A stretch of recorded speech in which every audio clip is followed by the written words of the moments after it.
विभाजन किस आधार पे हुआ? मजहब के। विभाजन किस आधार पे हुआ? मजहब पे।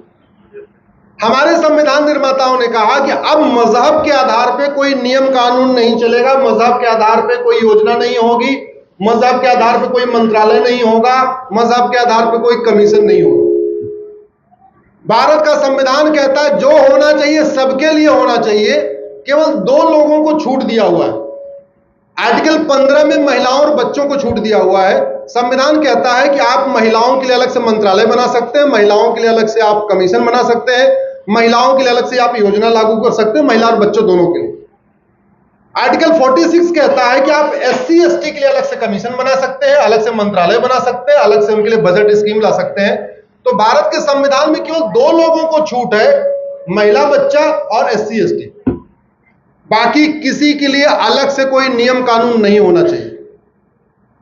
भारत में 18 ट्रिब्यूनल चल रहे हैं, उसमें से 17 ट्रिब्यूनल सबके लिए है, केवल 1 ट्रिब्यूनल ऐसा है जो केवल एक मजहब के लिए है।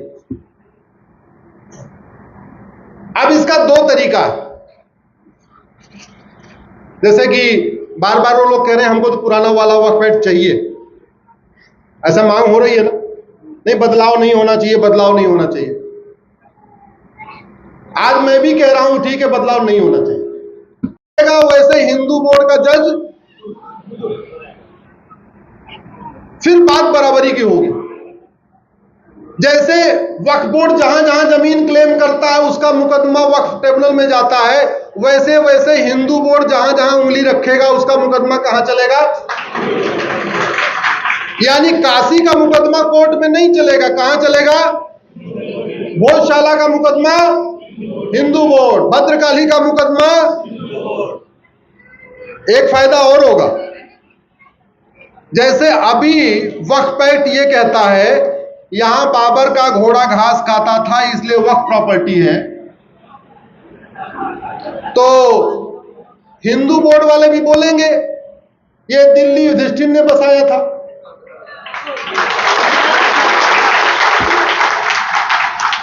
ये पूरा का पूरा राम की भूमि है, भगवान राम ने तो पूरा अखंड भारत बनाया था ना। जैसे वो कह रहे हैं इधर औरंगजेब की बकरी घास खाती थी, ये वक्फ प्रॉपर्टी हो गई, इधर हुमायूं का ये हो गया, इधर लोधी पता नहीं क्या करने आता था, ठीक है। तो ऐसे ही कर रहे हैं ना, यहां लोधी, यहां खिलजी, यहां बाबर, यहां हुमायूं, यहां तुगलक, यहां शेरशाह, यहां ऐबक, ऐसे बता रहे हैं। फिर तो वो सारा अधिकार हिंदू बोर्ड को भी मिलना चाहिए। जितना बड़ा क्षेत्र युधिष्ठिर का था, जहां तक उन्होंने राजसूय यज्ञ किया था वो पूरा किसका? भगवान राम का घोड़ा जहां तक गया था हिंदुओं। जिसको गाजियाबाद कहते हैं, पहले गजप्रस्थ था, पांडवों ने 5 गांव मांगा, उसमें से एक गांव गाजियाबाद था जिसको गजप्रस्थ थे, तो पूरा पूरा गाजियाबाद किसका? भगवान कृष्ण ने दूसरा गांव मांगा था तिलप्रस्थ, जिसको आज की डेट में फरीदाबाद कहते हैं, तो पूरा फरीदाबाद किसका? भगवान कृष्ण ने तीसरा गांव मांगा था पानप्रस्थ, उसको आज की डेट में पानीपत कहते हैं, तो पूरा पानीपत किसका? चौथा गांव उन्होंने मांगा था सोनप्रस्थ, जिसको आज की डेट में सोनीपत कहते हैं, तो सोनप्रस्थ किसका? और 5वां गांव था इंद्रप्रस्थ, इंद्रप्रस्थ को आज की डेट में दिल्ली कहते हैं, पूरा दिल्ली किसका? जौनपुर का नाम पहले जमदग्निपुरम था, तो पूरा जौनपुर किसका? मिर्जापुर का नाम पहले विंध्याचल था, पूरा विंध्याचल किसका? होशियारपुर का नाम पहले विदेह था, तो पूरा होशियारपुर किसका? ये बात हुई कि नहीं बैलेंस? या तो भैया वक्फ एक्ट आप खत्म करो, और नहीं तो वक्फ एक्ट जैसा ही कानून बनाओ, हमें कोई दिक्कत नहीं। वो पिछले 500 साल की जमीन क्लेम कर पाएंगे, क्योंकि 15वीं शताब्दी के पहले हिंदुस्तान में कोई मुस्लिम था ही नहीं। बाबर से पहले भारत में कोई भी कन्वर्टेड हिंदू था ही नहीं। जितने कन्वर्टेड हिंदू आज आपको दिख रहे हैं सब बाबर के बाद आए। और यहां पूरा इतिहास है, पूरा भूगोल है, वेदों में लिखा हुआ है कहां भगवान जमदग्नि का आश्रम था, कहां भगवान भारद्वाज, महर्षि भारद्वाज का आश्रम था, कहां कश्यप जी का आश्रम था, कहां किसका आसन, पूरा लिखा हुआ है। फिर तो पूरा पूरा वो क्षेत्र किसका हो जाएगा। ये कांग्रेस की मक्कारी का नतीजा था। ऐसा एक घटिया कानून बनाया जो बाद में बहुत बड़ा नासूर बन गया है, और आज की डेट में उसके पास 10 लाख एकड़ जमीन है। 2-4 एकड़ नहीं, 10 लाख एकड़। मालदीव का क्षेत्रफल 75,000 एकड़ है और भारत में वक्फ बोर्ड के पास 10 लाख एकड़ जमीन है। यानी भारत में वक्फ बोर्ड के ऊपर 13 मालदीव बन सकते हैं। सिंगापुर का क्षेत्रफल 1,80,000 एकड़ है, वक्फ बोर्ड के पास 10 लाख एकड़ जमीन है। यानी भारत में वक्फ बोर्ड के ऊपर 5 सिंगापुर बन सकता है। बहरीन का क्षेत्रफल 1,90,000 एकड़ है, वक्फ बोर्ड के पास 10 लाख एकड़, यानी 5 बहरीन बन सकता है। हांगकांग 2,75,000 एकड़, वक्फ बोर्ड 10 लाख एकड़, यानी 3 हांगकांग बन जाएगा, फिर भी 2 लाख एकड़ जमीन बची रहेगी। डेनमार्क 3,45,000 एकड़, फिनलैंड 3,90,000 एकड़, मॉरिशस 5 लाख एकड़, यानी भारत में वक्फ बोर्ड के ऊपर 2 मॉरिशस बन जाएंगे। लग्जमबर्ग 6 लाख एकड़, साइप्रस 8 लाख एकड़, जॉर्जिया 9 लाख एकड़, और भारत में वक्फ बोर्ड के पास 10 लाख एकड़ जमीन। मैं इस पर रिसर्च कर रहा था, दुनिया के 50 देशों का क्षेत्रफल 10 लाख एकड़ से कम है। जितना हमारे पास वक्फ बोर्ड की जमीन है, इतना क्षेत्रफल दुनिया के 50 देशों का नहीं है। 50 देशों का क्षेत्रफल 10 लाख एकड़ से कम है, लेकिन यह कानून बना है। और 2 ही तरीका है, मैं फिर से कह रहा हूं, जो मैंने अपनी PIL में बात रखी है, आपको बताता हूं। जिसको हम दान कहते हैं, इसी को वक्फ कहते हैं। दान चोरी करके किया जाता है कि अपनी मेहनत ईमानदारी से? अगर मुझे पैसा दान करना है तो मैं अपनी पॉकेट से निकालूंगा या आपकी पॉकेट मार के करूंगा?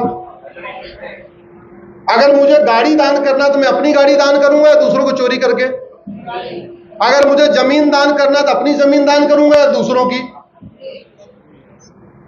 इसका मतलब यह हुआ, बाबर, हुमायूं, तुगलक, गजनी, गोरी को वक्फ का अधिकारी नहीं था, क्योंकि न यहां उनकी 1 इंच पुश्तैनी जमीन थी और न उन्होंने यहां मेहनत से कमाई।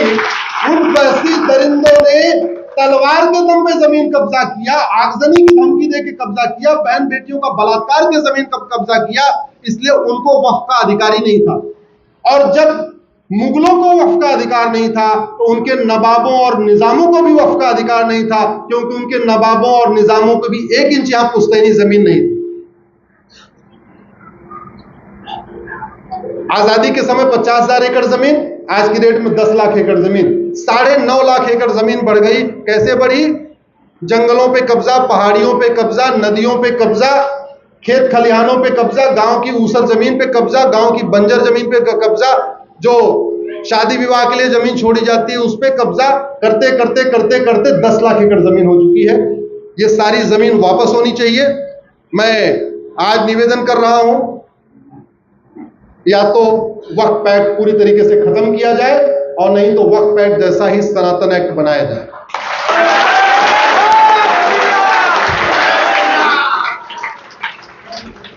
अगर आपके गाड़ी के पहिए में 44 छेद हो जाए तो आप पंचर बनवाते या पहिया बदलते?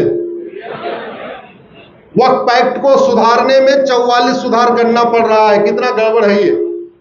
इसलिए मैं कह रहा हूं, जैसे 44 पंचर के बाद पंचर नहीं बनवाते, पहिया बदल देते हैं, वैसे 44 बदलाव करने की बजाय सीधे इस एक्ट को ही बदल देना चाहिए, खत्म कर देना चाहिए। सबके लिए एक समान दान संहिता, सबके लिए एक समान धर्मस्थल संहिता, मजहब के आधार पर कोई नियम नहीं, मजहब के आधार पर कोई कानून नहीं, जो कानून होना चाहिए सबके लिए एक होना चाहिए।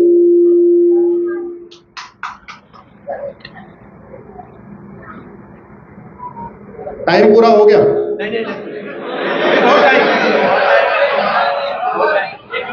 टाइम पूरा हो गया।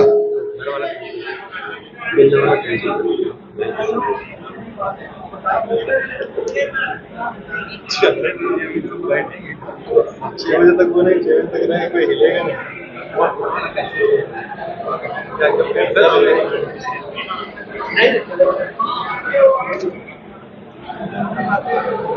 नहीं चलेगा, चलेगा 1 घंटा।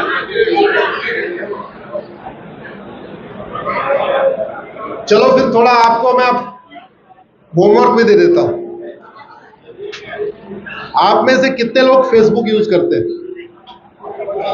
सब यूज करते हैं। आपने अभी तक अपने फेसबुक पे अपने जान पहचान के अपने रिश्तेदार नातेदारों को जोड़ा होगा।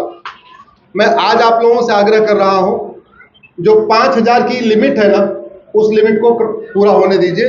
आप फेसबुक पे 5000 लोगों को जोड़िए।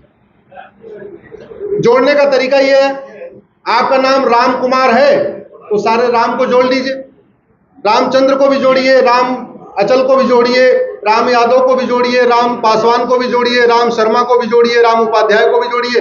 जितने राम है सबको जोड़ लीजिए। आपका नाम अगर उमा है तो सारी भारत की उमा को जोड़िए, कम से कम 5000 उमा का एक ग्रुप बना लीजिए। उसमें यह मत देखिए उमा कहां की है, बंगाल की है, गुजरात की है, कहां की है, जोड़िए। क्योंकि बहुत सारी चीजों की जानकारी नहीं है। ट्विटर पे 5 करोड़ लोग यूज है, भारत में 5 करोड़ लोग हैं, और फेसबुक 50 करोड़ लोग यूज करते हैं।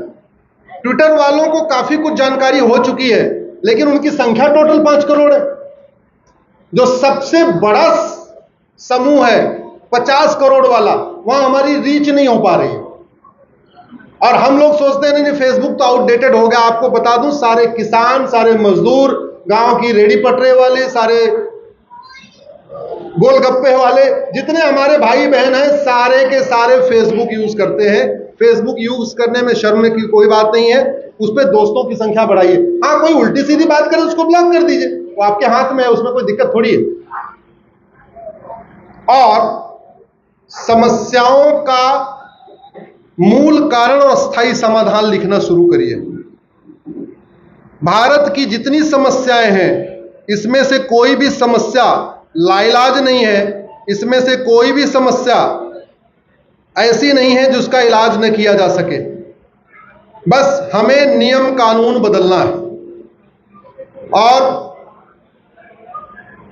80% समस्याओं का समाधान नियम कानून बदल के हो सकता है।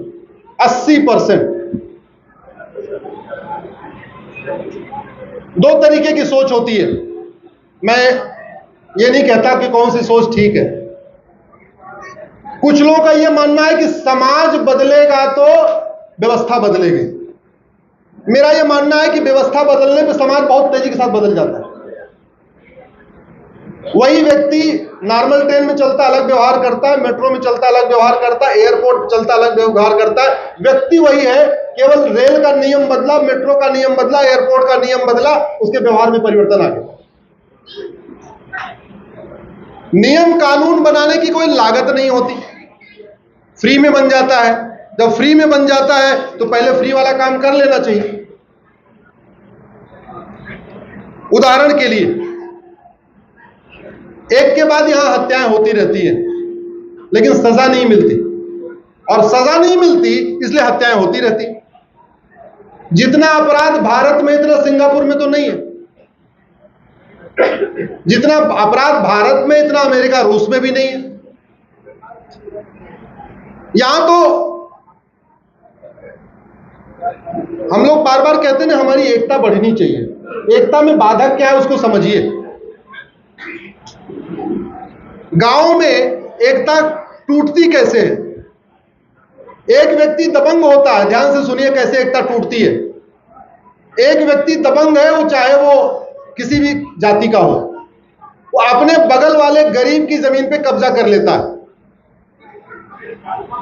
तो दो लोगों में दुश्मनी हुई, 20 घर हैं, लेकिन बाकी 18 घरों में एकता बनी हुई है। लेकिन हमारा न्यायिक सिस्टम क्या करता है? पूरे 20 घर को दो फाड़ कर देता है। क्यों? न्यायिक व्यवस्था यह कहती है गवाह भी चाहिए हमें।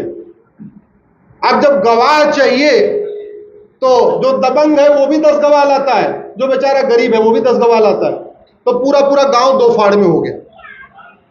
हमारी जो व्यवस्था है वो जब तक बदलेगी नहीं तब तक सामाजिक समरसता नहीं आएगी। जब तक आप गांव में कानून का खौफ नहीं पैदा करोगे, कोई व्यक्ति किसी की जमीन पे कब्जा न करे, कोई किसी की बहन बेटी को छेड़े ना, कोई किसी के साथ अत्याचार न करे, कोई किसी के साथ अपराध न करे, कोई पुलिस किसी को टॉर्चर न करे, जब तक ये व्यवस्था आप नहीं करोगे, आप शहरों में कोई भी बात कर लोगे, गांव में एकता आ ही नहीं सकती। हमारे देश की जो पहले न्यायिक व्यवस्था थी, छत्रपति शिवाजी महाराज के समय में देख लीजिए। छत्रपति शिवाजी महाराज के समय में 4 तरीके का फॉर्मूला था। जस्टिस विद इन आवर, 1 घंटे के अंदर फैसला। जस्टिस विद इन डे, 1 दिन के अंदर फैसला। जस्टिस विद इन वीक, 1 सप्ताह के अंदर फैसला। और कुछ केस होते थे जो थोड़ा लंबा चलते थे, तो उसकी जो टाइम लाइन थी जस्टिस विद इन मंथ थी, 1 महीने के अंदर फैसला हो जाएगा। छत्रपति शिवाजी महाराज के समय में कोई भी मुकदमा 1 महीने से लंबा चला ही नहीं। रानी अहिल्याबाई होलकर के राज्य में कोई मुकदमा 1 महीने से लंबा चला ही नहीं। राजा विक्रमादित्य के समय में कोई मुकदमा 1 सप्ताह से लंबा चला ही नहीं। यह हमारी व्यवस्था थी। और आज अब हो क्या रहा है, एक गरीब आदमी जमीन पे कब्जा करता है, एक दबंग गरीब क्या करे, मना करता है, नहीं मानता, वो अपने अड़ोस पड़ोस के 4 को इकट्ठा करता है, उसका विरोध करता है। दबंग पुलिस वाले को 10,000 रुपए देता है, FIR करवा देता है। FIR हो गया, वो जेल गया। अब मुकदमा शुरू होता है, इधर से 10 गवाह चाहिए, उधर से 10 गवाह चाहिए। मुकदमा चलता है 30-40 साल तक। तो 40 साल तक वो गांव 2 फाड़ में टूट जाता है। अगर ये मुकदमा 6 महीने के अंदर डिसाइड हो जाए, साल भर के अंदर डिसाइड हो जाए, तो 40 साल तक गांव में 2 फाड़ नहीं रहेगा। धीरे धीरे गैप खत्म हो जाएगा, फिर लोग एक हो जाएंगे, लेकिन बढ़ता रहता है। जमीन के मुकदमे 30 साल 40 साल क्यों? क्योंकि भारत में झूठ बोलना पाप तो है, लेकिन झूठ बोलना अपराध नहीं। भारत में झूठी शिकायत करना गंभीर अपराध नहीं है। झूठा एफिडेविट फाइल करना गंभीर अपराध नहीं है। झूठी गवाही देना गंभीर अपराध नहीं है। झूठा मुकदमा करना गंभीर अपराध नहीं है। झूठा आधार बनवाना गंभीर अपराध नहीं है। झूठा राशन कार्ड बनवाना गंभीर अपराध नहीं है। तो हो क्या रहा है, आप फर्जी डॉक्यूमेंट बना लीजिए, फर्जी शिकायत कर लीजिए, फर्जी मुकदमों में झोंक दीजिए, लोग परेशान हैं, लड़े जा रहे हैं। जब तक भारत की न्यायिक व्यवस्था नहीं बदलेगी, तब तक भारत में शांति समृद्धि नहीं आ सकती। तब तक एक भारत श्रेष्ठ भारत बनाना मुश्किल ही नहीं, नामुमकिन है। मेरे साथ पीछे वो खड़े हुए हैं राजकमल जी, मुझे इशारा कर रहे हैं कि अभी यहां से इस्कॉन मंदिर भी पहुंचना है, इसलिए आप बात को अपनी खत्म करो। तो मैं अपनी बात खत्म कर रहा हूं। आप लोग जोर से उठ जाइए। मैं आगे आगे कुछ बोलूंगा, आप दोनों हाथ उठा के बोलिए, मुझे चाहिए आजादी, हमें चाहिए आजादी। आपको यही बोलना है। हम आगे आगे बोलते हैं। गुलामी के नाम से, गुलामी के निशान से, गुलामी के इतिहास से, गुलामी की कुरीतियों से, गुलामी की कुप्रथाओं से, गुलामी की शिक्षा से, गुलामी की चिकित्सा से, गुलामी की पुलिस व्यवस्था से, गुलामी की न्यायिक व्यवस्था से,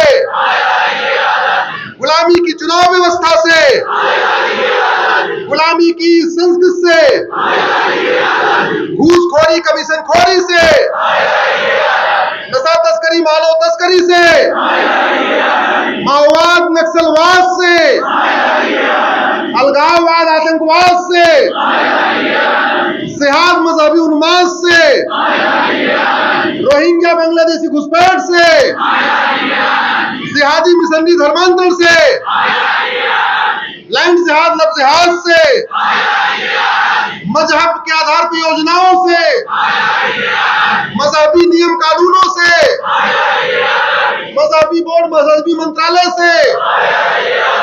बोले भारत माता की, भारत माता की, भारत माता की। QR code scan